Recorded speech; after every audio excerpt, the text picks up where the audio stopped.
এই দুর্গাপূজার সময় কুম্ভ রাশিদের জন্য আরও একটি ভালো খবর দিতে পেরে নিজেকে ভালো লাগছে। কুম্ভ রাশি সম্পর্কে 2025 থেকে 2028 পর্যন্ত শনিদেবের যে রাশি পরিবর্তন হচ্ছে সেটা তো এর পরবর্তী পর্বে খুব ভালো করে আলোচনা করব। তার মধ্যে আজকে আলোচনাটা করব সেটা হচ্ছে পায়া সম্পর্কে। এটি একটি গুরুত্বপূর্ণ বিষয় এবং সব দিক থেকে ভালো হচ্ছে যে কুম্ভ রাশির 2025 থেকে 2028 পর্যন্ত এই সময়কালে শনি রজত পায়া অর্থাৎ চাঁদির পায়াতে অবস্থান করবে। এই চাঁদির পায়াতে অবস্থান শনিদেবের ভালো অবস্থান, অর্থাৎ সাড়ে সাতির শেষ পর্বে শনিদেবের চাঁদির পায়াতে গোচর সম্পন্ন করবে কুম্ভ রাশির ক্ষেত্রে। তো আলোচনাটি এগিয়ে নিয়ে যাওয়ার পূর্বে সমস্ত দর্শক বন্ধুদের আমাদের এই অ্যাস্ট্রো এসএম বাংলা চ্যানেলের মাধ্যমে নমস্কার জানাই এবং সমস্ত নতুন দর্শকের কাছে, বিশেষ করে যারা বহুদিন ধরে আমাদের প্রোগ্রাম দেখছেন এখনও পর্যন্ত সাবস্ক্রাইব করেননি, তাদের কাছে বিশেষ অনুরোধ করব চ্যানেলটি সাবস্ক্রাইব করার জন্য। এই চ্যানেলের সঙ্গে থাকুন, জ্যোতিষীয় সম্পর্কিত অনেক তথ্য জানতে পারবেন। এবং তার সাথে বলবো, যদি ভিডিওটি সত্যি আপনাদের কাছে ভালো লাগে তাহলে অবশ্যই লাইক করবেন, শেয়ার করবেন। আমি প্রতিনিয়ত চেষ্টা করি কোনো রকম গ্রহের যদি ভালো গোচর দেখি কুম্ভ রাশির জন্য সবসময় তুলে ধরার চেষ্টা করি। আমাকে অনেকে আবার মেলও করে, আবার কমেন্টও করে, দাদা কিছুই মেলে না, এগুলো সব ফালতু মনে হয়, আপনি যা বলেন কিছুই তো মেলে না। তা আমি আমার দর্শক বন্ধুদের বিভ্রান্তের মধ্যে রাখতে চাই না। আমি আলোচনা করি গোচরের ফলাফল নিয়ে, গোচরে গ্রহদের অবস্থান কী রয়েছে তার উপর কিন্তু আলোচনাটা করি। এবার সবার জন্মকুষ্ঠিতে দেখা সম্ভব না, কার জন্মকুষ্ঠিতে শনির অবস্থান কী রয়েছে, রাহুর অবস্থান কী রয়েছে, এটা কুষ্টি যতক্ষণ সামনে আসবে না ততক্ষণ বলা মুশকিল। কিন্তু যে আলোচনাটা করি এটা গ্রহদের অবস্থানের উপর, গ্রহদের গোচরের ফলাফলের উপর একটা জেনারেল আলোচনা। তবে এইখান থেকে কিছু না কিছু আইডিয়া কুম্ভ রাশি করতে পারবে আগামী দিনে চলার জন্য। কুম্ভ রাশির বিগত দিনে খুব কষ্টের মধ্যে দিয়ে যাচ্ছে, এই যে দিনগুলো যাচ্ছে খুবই কষ্টের মধ্যে দিয়ে যাচ্ছে, যার জন্য আমার বারবার মনে হয় কুম্ভ রাশিদের যখনই গ্রহদের অবস্থান সঠিক দেখি আমি ভিডিও বানাই, এবং যদি কোনো রকম গ্রহদের অবস্থান খারাপ দেখি তার জন্য ভিডিও বানাই, আগাম সতর্কতা করে দিই যে এই পথে সাবধানে থাকতে হবে। কারণ যে ভুলগুলো কুম্ভ রাশির দ্বারা হয়েছে সেই ভুলগুলো যেন আগামীতে না হয়, যেন আগামী দিনে পস্তাতে যেন না হয়। তা আমার এই আলোচনা যে সবার ক্ষেত্রে আবার ভালোও লাগবে সেটাও না, যারা জ্যোতিষী প্রেমী, জ্যোতিষীর উপর ইন্টারেস্টেড, তারা অবশ্যই আমার কথাগুলো বুঝতে পারবে। তো যাই হোক, আলোচনাটা এগিয়ে নিয়ে যাচ্ছি কুম্ভ রাশির ক্ষেত্রে।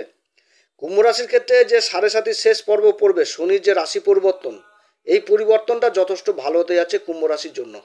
আমি এর আগে একটি ভিডিও তৈরি করেছিলাম, সেটাতে শনির সাড়ে সাতির শেষ পর্ব নিয়ে শনির যে অবস্থান এবং দেবগুরুর অবস্থান, রাহুর অবস্থান, কেতুর অবস্থান দিয়ে ভিডিও তৈরি করেছিলাম।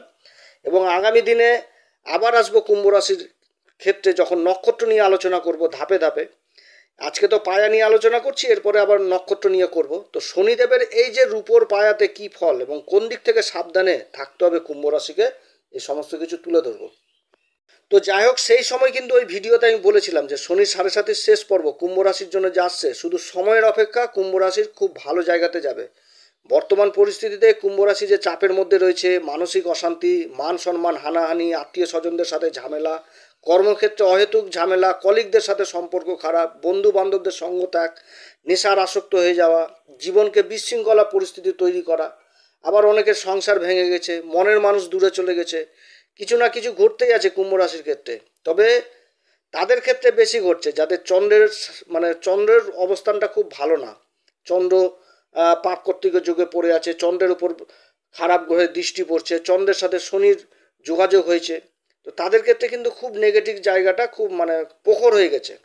এবং শনির অবস্থান যাদের জন্য আবার ভালো না, বা রাহুর অবস্থান ভালো না, তাদেরও জন্য কিন্তু চ্যালেঞ্জের মতন হয়ে গেছে প্রত্যেকটা সময়।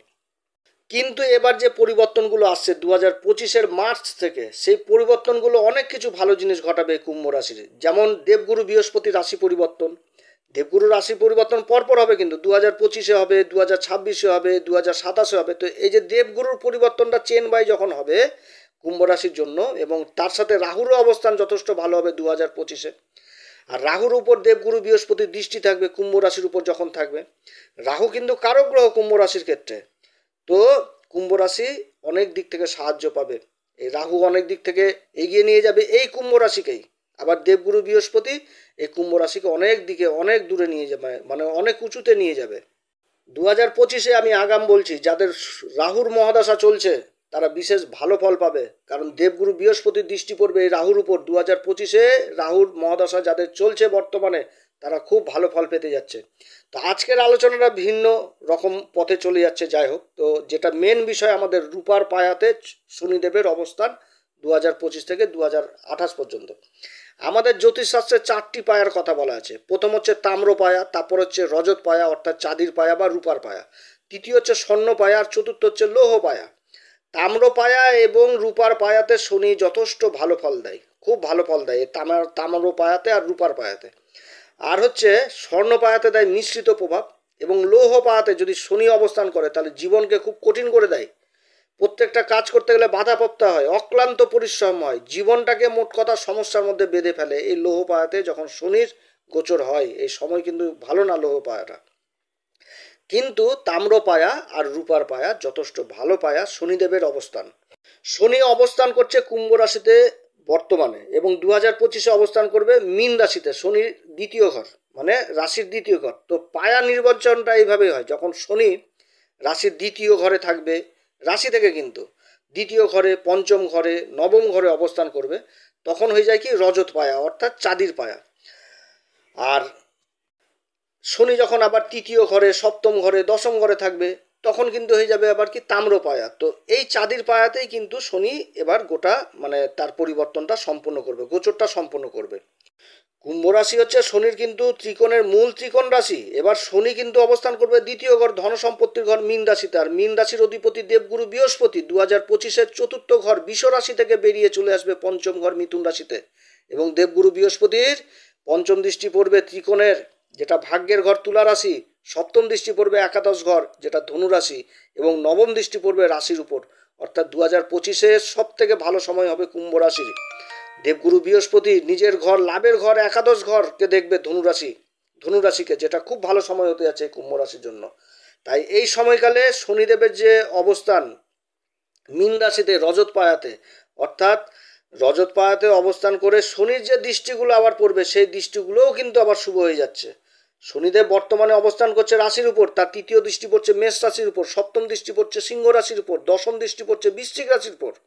অর্থাৎ একটা দৃষ্টিও কিন্তু ভালো না, অর্থাৎ অক্লান্ত পরিশ্রম করাচ্ছে কর্মক্ষেত্রে, তারপরে লাভের মুখ দেখছে, দাম্পত্য জীবন অশান্তি, বিভিন্ন রকম কিন্তু সমস্যা তৈরি করেছে। আর কি করছে, কর্মকে ধীর গতি করে দিচ্ছে, যেহেতু রাশির উপর বসে রয়েছে। আর শনি হচ্ছে কি পেশেন্সের কারক, প্রচণ্ড ধৈর্যের কারক, ধীর গতিতে চলা গ্রহ।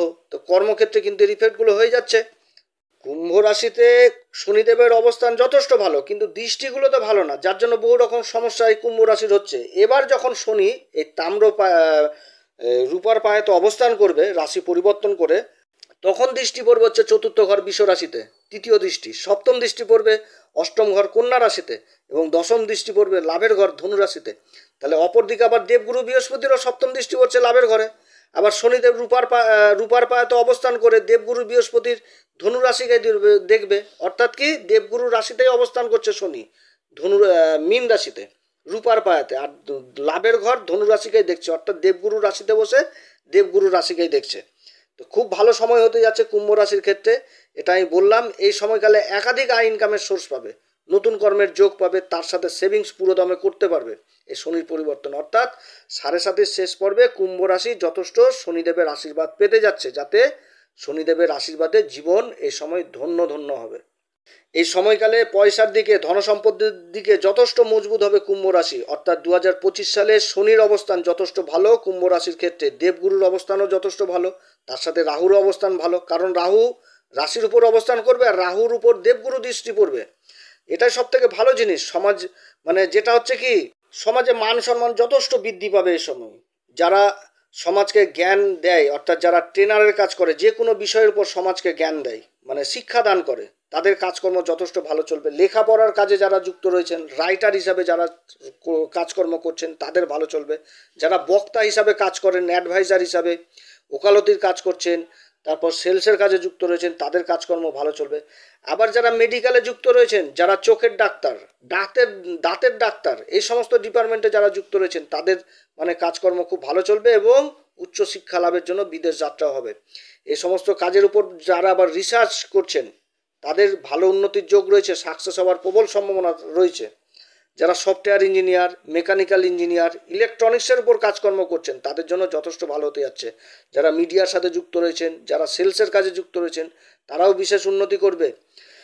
আত্মীয় স্বজনদের মধ্যে মান সম্মান যথেষ্ট বৃদ্ধি পাবে এবং ভূমি সংক্রান্ত কাজে যারা যুক্ত রয়েছেন তারা বিশেষভাবে প্রভাবিত হবে। মায়ের সম্পর্কে যথেষ্ট উন্নতি হবে এবং মায়ের শারীরিক অবস্থার যথেষ্ট উন্নতি হবে। আবার যারা লাক্সারি আইটেম, গাড়ি ঘোড়া এগুলা ব্যবসা করছেন, লাক্সারি গাড়ির, তারপরে লাক্সারি প্রোডাক্ট, ভালো টিভি, ভালো মানে ইলেকট্রনিক্সের জিনিস, ভালো মানে যেগুলো লাক্সারি বাইরে থেকে নিয়ে এসে দেশের মাটিতে যারা কাজ করছে আবার তাদের জন্য যথেষ্ট ভালো হতে যাচ্ছে।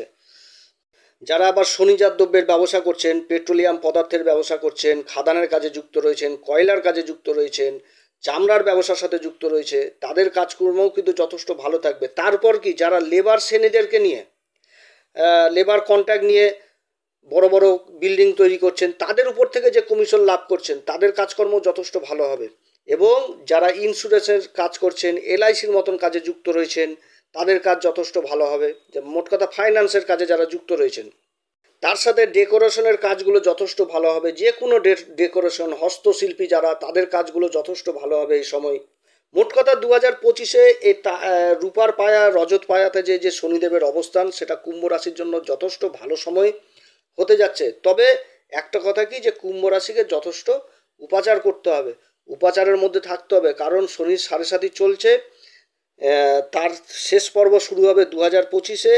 উপাচার কিন্তু ছাড়বেন না। যত উপাচার করবেন, যত হনুমান চল্লিশা, যত বজ্রংবাণ পাঠ করবেন, তার সাথে যত রাম সীতার মন্ত্র উচ্চারণ করবেন, তত আপনাদের ভালো হবে। এবং রাত্রি হলেই কুকুরকে খাওয়া দাওয়া মানে কিছু খেতে দিবেন। এবং অমাবস্যার দিন বিশেষ করে রাত্রিবেলায় কুকুরদের খাওয়াবেন, এটাও কিন্তু যথেষ্ট ভালো জিনিস। আর তার সাথে যারা সমাজে নিচু স্তরের কাজগুলো করে, রাস্তাঘাট ঝাঁটা দেয়, তাদেরকে কিছু না কিছু গিফট করলেন বা কিছু খেতে দিলেন। এবং কর্মক্ষেত্রে কাউকে ঠকাতে যাবেন না। যার যেটা কর্মের যেটা সম্মান, যার যেটা প্রাপ্য, সেটা কিন্তু অবশ্যই মানে মিটিয়ে দিবেন। এবং কর্মক্ষেত্রে কাউকে মিথ্যা আশ্বাস দিতে যাবেন না যে আমি তোমার কাজ করিয়ে দিব। সামান্য কিছু লোভে কর্মে হয়তো কাউকে ঠকাতে যাচ্ছেন, তাহলে কিন্তু এই শনি কিন্তু বিপরীত ফল দিবে। এই সমস্ত দিকে যথেষ্ট সাবধান। আর শনিবার করে কোনো সময় সর্ষার তেল, লোহার বস্তু, চামড়ার জিনিস বাড়িতে ক্রয় করে নিয়ে আসবেন না। প্রত্যেকদিন হনুমান চল্লিশা পাঠ করবেন। তো যাই হোক প্রিয় দর্শক বন্ধুরা, আজকে এই পায়া সম্বন্ধে আলোচনা করলাম। এরপরে নক্ষত্র নিয়ে আলোচনা করব। যখন শনিদেব পূর্ণভাবে পরিবর্তন হবে তখন নক্ষত্র নিয়ে আলোচনা করব এবং প্রত্যেকটি পজিশন ভালো মতন করে আপনাদের সামনে তুলে ধরবো। যদি আমার এই পরামর্শ সত্যি আপনাদের কাছে ভালো লাগে, তাহলে অবশ্যই আমাদের এই চ্যানেলটি সাবস্ক্রাইব করবেন। আপনারা সবাই ভালো থাকেন। ঈশ্বর আপনাদের সবার মঙ্গল করুক। নমস্কার, ধন্যবাদ।